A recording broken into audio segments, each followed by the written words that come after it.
ശ്രീ പാലക്കാട് നടക്കുന്നത്. പാലക്കാട് കോട്ട മൈതാനിയിലാണ് പ്രധാനമന്ത്രി എത്തിച്ചേരുന്നത്. വളരെ കാലത്തെ തന്നെ പ്രവർത്തകർ, അടുത്ത മണ്ഡലങ്ങളിലുള്ള BJPയുടെയും NDAയുടെയും പ്രവർത്തകർ നിരവധി പേരാണ് അകത്തോട്ട് ശ്രീ പ്രധാനമന്ത്രിയെ കാണാനും അദ്ദേഹം പറയുന്ന വാക്കുകൾ കാതോർക്കാനും വേണ്ടി എത്തിയിരിക്കുന്നത്. നിരവധി തവണ നിയമസഭയിൽ മത്സരിച്ചെങ്കിലും ഓരോ സ്ഥലത്തെ പ്രവർത്തകർ ആവേശപൂർവ്വം ശോഭാ സുരേന്ദ്രൻ വരണം, ഞങ്ങളുടെ മണ്ഡലത്തിൽ സ്ഥാനാർത്ഥിയായിട്ട് ശോഭാ സുരേന്ദ്രൻ വരണം എന്ന് പറഞ്ഞ് ആവശ്യപ്പെടുന്ന സ്ഥലങ്ങളിലെല്ലാം എത്തിച്ചേരാൻ പറ്റിയില്ലെങ്കിലും പാർട്ടി നിശ്ചയിക്കുന്ന മണ്ഡലങ്ങളിലെല്ലാം തെക്ക് നിന്നും വടക്ക് നിന്നും എവിടെ വേണമെങ്കിലും മത്സരിക്കാൻ കരുത്തുള്ള ഒരു സ്ഥാനാർത്ഥിയാണ്. ഇപ്പോഴത്തെ നിലയിൽ ഒരു രാഷ്ട്രീയ നേതാവെന്ന നിലയിൽ, വനിതാ രാഷ്ട്രീയ നേതാവെന്ന നിലയിൽ മികച്ച ശക്തമായ ഒരു നേതാവാണ് NDAയിലും BJPയിലുമുള്ള ശ്രീ ശോഭാ സുരേന്ദ്രൻ. എന്തായാലും നിരവധി പ്രവർത്തകരാണ് ആവേശപൂർവ്വം പ്രധാനമന്ത്രിയുടെ വാക്കുകൾ കേൾക്കാനായിട്ട് കോട്ട മൈതാനിലേക്ക് എത്തിച്ചേരുന്ന കാഴ്ചയാണ് കാണുന്നത്. ഈ ചുട്ടുപൊള്ളുന്ന വെയിലും സമീപ പ്രദേശങ്ങളിലെല്ലാം തന്നെ ഇതിൻ്റെ അലയൊലി അടിക്കുമെന്നതിൽ യാതൊരു മാറ്റവുമില്ല. തൊട്ടടുത്ത മണ്ഡലങ്ങളിലെല്ലാം തന്നെ ഉള്ള സ്ഥാനാർത്ഥിമാരും തൊട്ടടുത്ത മണ്ഡലങ്ങളിലുള്ള പ്രവർത്തകരുമെല്ലാം തന്നെ കോട്ട മൈതാനിലേക്ക് എത്തിച്ചേരുകയാണ്. ആവേശപൂർവ്വമായിട്ടാണ് പ്രധാനമന്ത്രിയെ കാണാനും പ്രധാനമന്ത്രിയുടെ വാക്കുകൾ കേൾക്കാനുമായിട്ട് കാതോർത്തിരിക്കുന്നത്. അദ്ദേഹം ഇത് കഴിഞ്ഞ് തൃശ്ശൂരിലേക്കായിട്ടാണ് പോകുന്നത്. നിരവധി തവണ അദ്ദേഹം വന്നുകൊണ്ട് ഇനിയും ഇലക്ഷന് മുമ്പായിട്ട് ഒരു പ്രാവശ്യം കൂടെ പ്രധാനമന്ത്രി ഇവിടെ എത്തിച്ചേരുമെന്നാണ് മനസ്സിലാക്കാൻ കഴിഞ്ഞത്. എന്തായാലും മുൻകാലങ്ങളിൽ മത്സരിച്ച് വിജയത്തിനോട് തൊട്ടരികിൽ കപ്പിനും ചുണ്ടിനുമിടയിൽ നഷ്ടപ്പെട്ടതുപോലെ ആയിരിക്കില്ല ഈ പ്രാവശ്യം. വൻ ഭൂരിപക്ഷത്തോടുകൂടി ജയിക്കുമെന്നാണ്.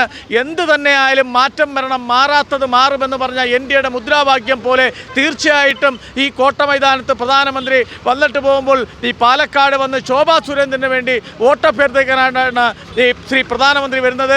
പ്രധാനമന്ത്രിയുടെ വാക്കുകൾക്ക് കാതോർത്ത് നിൽക്കാൻ ഈ പ്രവർത്തകർ ആവേശപൂർവ്വം ഈ വെയിലത്തും ഇവിടെ കോട്ട മൈതാനിലേക്ക് എത്തിച്ചേരുകയാണ്. എന്തായാലും ഇത്രയും ആവേശകരമായ തൊട്ടടുത്ത കോൺഗ്രസ് സ്ഥാനാർത്ഥിയായാലും മറ്റുള്ള CPMൻ്റെ സ്ഥാനാർത്ഥിയായാലും ആരൊക്കെ തന്നാലും, പക്ഷേ ഈ പ്രാവശ്യത്തെ ശക്തമായിട്ടുള്ള മത്സരമാണ്. എന്ത് തന്നെയായാലും വിജയം അല്ലാത്ത ഒരു കാര്യവും ഇവിടെ നടക്കത്തില്ല എന്നാണ് പറയുന്നത്. എന്തായാലും റിസൾട്ട് വരുമ്പോൾ മാത്രമേ അന്തിമമായിട്ട് തീരുമാനം നമുക്ക് മനസ്സിലാക്കാൻ കഴിയത്തുള്ളൂ. എന്തായാലും പാലക്കാട് ശക്തമായ പോരാട്ടമാണ്. മുൻകാലങ്ങളിൽ ഒരു പ്രാവശ്യം നിയമസഭയിലും ലോകസഭയിലും ഒക്കെ ഈ മണ്ഡലത്തെ പ്രതിനിധീകരിച്ച് ശോഭാ സുരേന്ദ്രൻ മത്സരിച്ചിട്ടുണ്ട്. അന്നെല്ലാം വളരെ പ്രതീക്ഷയോടെ കാത്തുനിന്നതാണ് ജയിക്കും ജയിക്കും ജയിക്കും എന്നുള്ളത്. അവസാന നിമിഷം വിജയത്തിലോ എത്തിത്തീർന്നില്ല. പക്ഷേ ഈ പ്രാവശ്യം വിജയം എത്തിയിരിക്കും. ഈ കോട്ട മൈതാനിലെ ജനങ്ങളുടെ ആവേശം കാണുമ്പോൾ നമുക്ക് മനസ്സിലാക്കാൻ കഴിയുന്നതാണ്. വലിയ ഒരു മുന്നേറ്റം ഭാരതീയ ജനതാ പാർട്ടിക്ക് NDAക്ക് ഈ പാലക്കാട് നിയോജകമണ്ഡലത്തിൽ കാണാൻ സാധിക്കുകയാണ്. എന്നോടൊപ്പം വോട്ട് ചോദിക്കാൻ വേണ്ടിയിട്ട് ഓരോ ദിവസവും വരുന്നത് 25 കൊല്ലം മുനിസിപ്പാലിറ്റിയിൽ പ്രവർത്തിച്ച് മികവ് തെളിയിച്ചിട്ടുള്ള 7 വർഷം മുനിസിപ്പാലിറ്റിയുടെ ഭരണകൂടത്തിന് നേതൃത്വം നൽകിയിട്ടുള്ള ശ്രീമതി പ്രമിള ശശിധരനാണ്. വഴിയരികിലെല്ലാം തന്നെ ഞങ്ങൾ കാണുന്നത് വലിയ ഒരു സ്ത്രീകളുടെ കൂട്ടം ഞങ്ങളെ കാത്തു നിൽക്കുന്നതാണ്.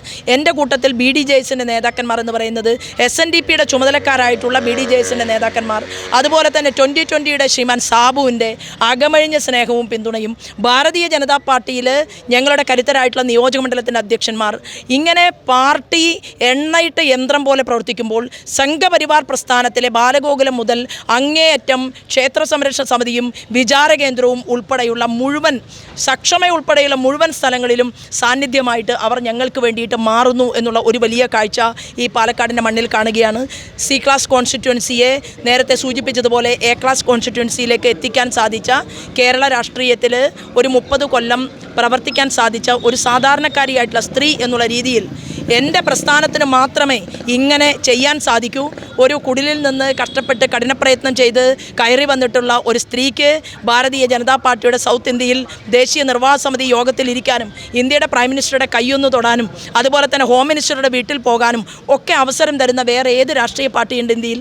അങ്ങനെയുള്ള ഒരു പാർട്ടിയുടെ ഭാഗമായിട്ട് എനിക്ക് വീണ്ടും ഈ തെരഞ്ഞെടുപ്പ് പോരാട്ടത്തിൻ്റെ മുന്നിൽ നിൽക്കാൻ സാധിക്കുമ്പോൾ പ്രധാനമന്ത്രിയുടെ വരവും അദ്ദേഹത്തിന് അരികിൽ ഒരു അല്പസമയം ഇരിക്കലും കൂടി കിട്ടിക്കഴിഞ്ഞാൽ അതിനേക്കാൾ വലിയ ഊർജ്ജം എന്താണ് ഈ കൊടും ചൂടിനെ വെല്ലാൻ ഞങ്ങൾക്ക് കിട്ടാനുള്ളത്? അപ്പോൾ അതിനെ സന്തോഷത്തോടു കൂടി നോക്കിക്കണ്ടുകൊണ്ട് വെറും 5 കോടിയുടെ വികസന പ്രവർത്തനങ്ങൾ ചെയ്യാനല്ല ശോഭ നിയമസഭയിൽ പോകുന്നത്. ഞാൻ ഇവിടുത്തെ അമ്മമാരോടും സഹോദരന്മാരോടും പറഞ്ഞിട്ടുള്ളത്, എൻ്റെ കഴിഞ്ഞ ദേശീയ രാഷ്ട്രീയത്തിലെ ബന്ധങ്ങളെല്ലാം ഉപയോഗപ്പെടുത്തിക്കൊണ്ട് ഈവൺ ഒരു കളിക്കളം നിർമ്മിക്കാൻ 300 കോടി രൂപ വേണമെന്നുണ്ടെങ്കിൽ അത് പബ്ലിക് പ്രൈവറ്റ് പാർട്ട്ണർഷിപ്പാക്കി ഇവിടെ ഇൻവെസ്റ്റ്മെൻറ്റ് നടത്താനുള്ള വിവിധ സംസ്ഥാനങ്ങളിലെ ആളുകളുമായി കൈപിടിച്ചുകൊണ്ട് ചർച്ച നടത്തിക്കൊണ്ടാണ് മുനിസിപ്പാലിറ്റിയിൽ ഞങ്ങൾ കാര്യങ്ങൾ അവതരിപ്പിച്ചിട്ടുള്ളത്. അത് അവർ അവിടെ അവതരിപ്പിക്കുന്ന സമയത്ത് എക്സ്പീരിയൻസ് മുൻ ചെയർപേഴ്സൻ്റെ ഉണ്ട്, ഇപ്പോഴത്തെ ചെയർമാൻ അതിൻ്റെ മുന്നിൽ ഓടുകയാണ്. അവർക്കൊരു MLA കൂടി ഉണ്ടെങ്കിൽ ഈ മണ്ഡലത്തെ ഞങ്ങൾ വികസനത്തിൻ്റെ പൂമഴ സൃഷ്ടിക്കും.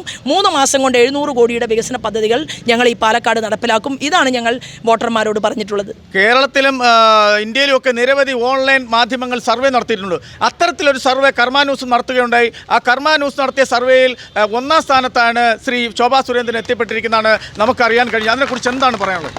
അല്ല, തീർച്ചയായിട്ടും ഞങ്ങൾ വന്നിറങ്ങി ഓരോ ദിവസവും മുന്നോട്ട് പോകുന്ന സമയത്ത് ഞങ്ങൾക്ക് ഈ നിയോജകമണ്ഡലത്തിൽ കാണാൻ കഴിയുന്ന കാഴ്ചയെന്ന് പറയുന്നത് ഒരിക്കൽ പോലും BJPയുടെ കൊടി പിടിക്കാത്ത, ഒരിക്കൽ പോലും BJPയുടെ ഒരു യോഗം കാണാനോ കേൾക്കാനോ വരാത്ത, ഒരിക്കൽ പോലും BJPയുടെ സ്ഥാനാർത്ഥിക്ക് ഒരു ചായ തരാത്ത അങ്ങനെയുള്ള വീടുകളിൽ ഞങ്ങൾക്ക് എത്തിപ്പെടാൻ പറ്റുന്നില്ല. രാത്രി 2 മണിക്ക് വന്ന് കിടക്കുക, വീണ്ടും രാവിലെ 6:30 മണിക്കും 7 മണിക്കും തെരഞ്ഞെടുപ്പ് പ്രചരണത്തിന് ഇറങ്ങുക.